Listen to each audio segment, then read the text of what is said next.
Ayos tong lugar na to, ah. Pare, ganda dito. Mukhang masarap yung pagkain. Kaya nga, tas ang ganda pa ng ambience, oh. Kaya nga eh. Sir, good evening po, sir. Ito po yung bestseller namin dito sa restaurant. Pare, menu pala ulam na oh. Saka, ang laki ng ano nila, buffalo wings, oh. Kaya nga eh. Yes, sir. Pamela, bigyan mo na ako ng buffalo wings. Ito, gaya-gaya, eh. Sa akin, ano na lang, milkshake na lang akin. Sige po, sir. Wait lang po, sir, ha? Sige. O pare, sigurado ako masarap yung pagkain. Oh, lata naman, eh. Pasensya na. Excuse me, mga ginoo. Ay, yung cactus. Aray ko. Sarap naman nun. Mag-order kaya ako nun. Waiter! Pera. Uy, ba't ka nakapasok dito? Tanga-tanga talaga ng gwardiya, pulubi na pinapasok pa dito. Open naman po yung pinto. Siyempre, pumasok din ako. Pinapasok ako ng guard Bawal yung pulubi dito. Saka isa pa, ang lakas naman ng loob mong pumasok dito. Dito ka pa manghingi sa loob ng restaurant. Ano ka? Masosyal mo naman manghingi. Sir, hindi naman po ako manghihingi Ito po, may pera ako. Sa tingin mo yung barya na hawak mo, kakasya yan? Ang mahal-mahal ng mga pagkain namin dito. Bagay sa'yo, doon ka kumain sa labas. Mag-bakery ka na, bumili ka ng mga tinapay, nagli-5 piso. Hindi ka na babagay dito, tara, doon ka sa labas. Sir, teka lang, sir! Puto ka. Kuya, sandali lang. Ano bang problema mo sa pulubi, ha? Kanina pa yan sinisigawan, eh. Sir, alam mo, sir, pulubi na nga, sir, eh. Pero issue yan dito, sir, eh. Hindi mo ba alam, sir? Mamaya gumawa ng kalokohan yan dito, sir, kaya magulo ng mga customer dito, eh. Ano sa tingin mo? Porkit pulubi yan, bawal na pumasok dito? Sir, bawal talaga yung pulubi dito, sir. Sir, mamaya ako na order nito, eh. May ulang pambayad to. Ako pa mag-aabono. Eh, narinig ko nga kanina, di ba? Sabi niya may pambayad siya. Tapos ikaw pinagbabawalan mo siyang pumasok dito.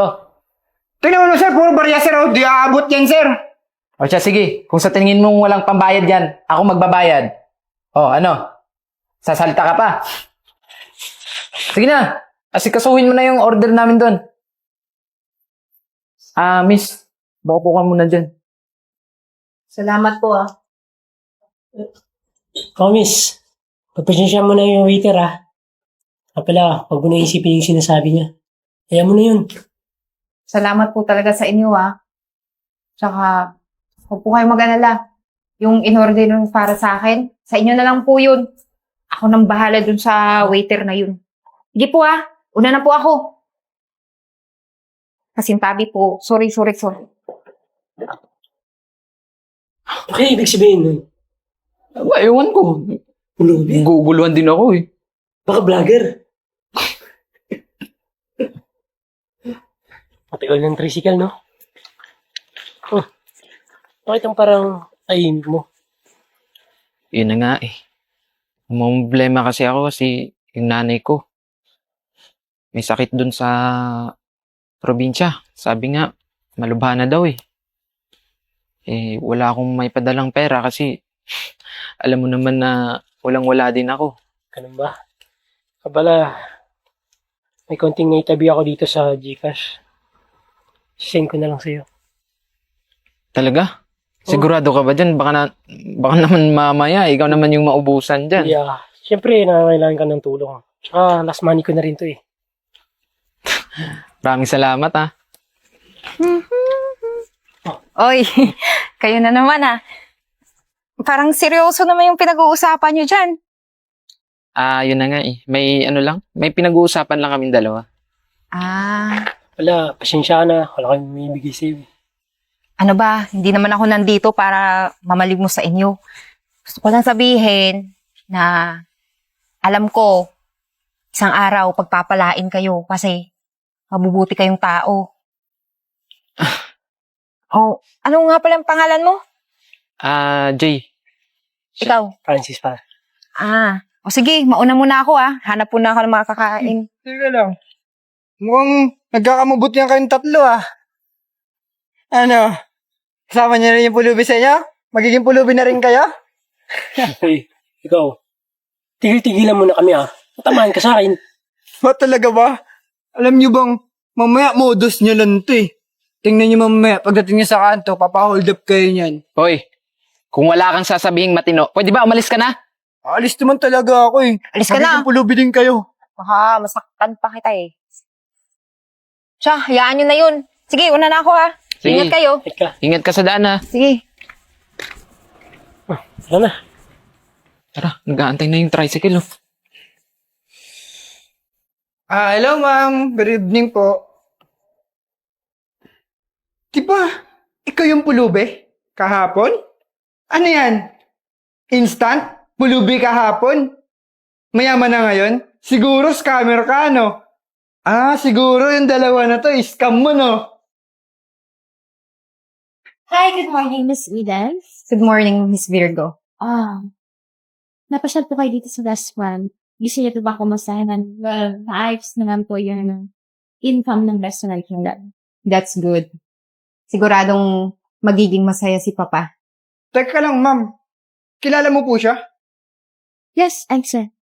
Siya yung anak na may-ari ng restaurant na to at na iba pang branches ng restaurant natin. Ma'am, pasensya na po sa nagawa ko, ma'am, ha? Baka pwedeng huwag niyo akong tanggalin sa trabaho, ma'am. Mr. Enzo, I'm so sorry. Hindi kita mapapatawad. Sa ginawa mo sa akin kahapon, tinesting ko lang naman, nagpapulubi ako.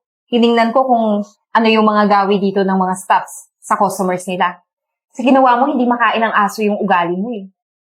Kaya, Miss Virgo, ikaw na yung bahala na asikasuhin yung mga papel niya for termination. Noted, Miss Eden. Thank you. So, I'm sorry, Enzo, pero last day mo na ngayon. You're fired. You may go.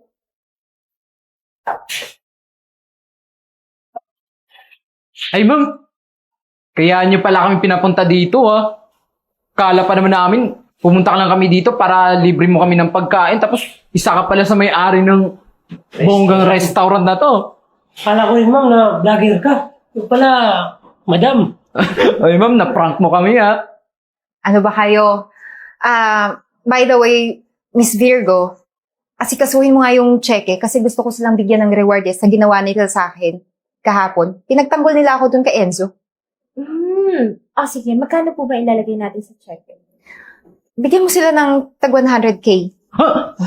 Naku ma'am, seryoso po kayo dyan? Oo naman, bakit naman hindi? Nagkakaroon pera po yun. At isa pa, Jay, narinig ko yung pinag-usapan niyo ni Francis. Ako na magpapagamot sa nanay mo. At Francis, ikaw din, bibigyan pa rin kita ng ibang bonus. Ma'am, Naku ma'am, maraming salamat po. Napakalaking bagay po nito sa amin ma'am. O, paano, Miss Eden? Asikasuhin ko na yung check, Sure. Naiwan ko na kayo? May pera na tayo. So, gusto niyo bang magkaroon ng trabaho? Opo ma'am. Yun po yung hinahanap talaga namin ma'am eh. Okay, kung gano'n naman, kayo na ang papalit kay Enzo. At magsisimula na kayo bukas. may trabaho na tayo. Kaya nga, ayos. Ma'am, Maraming salamat po, ha. Maraming salamat din. Yan yung hinahanap ko dito sa negosyong to, yung may mabubuting puso. Kaya, ipagpatuloy niyo yan. basta ma'am, pinapangako po namin sa inyo na aayusin po namin yung trabaho namin ma'am. Tsaka, wala po kaming pipiliin ng mga customer. Mga mahihirap man, mayayaman ma'am. Lahat po ma'am, pantay-pantay. Okay, so, congratulations. Thank you ma'am. Thank you po, ma'am. Pumunta kayo mamaya sa opisina ko ha. So, doon natin pag-uusapan about contract. Sige po. Thank you ma'am. Sige, thank you, bye. Ayos, may trabaho na tayo.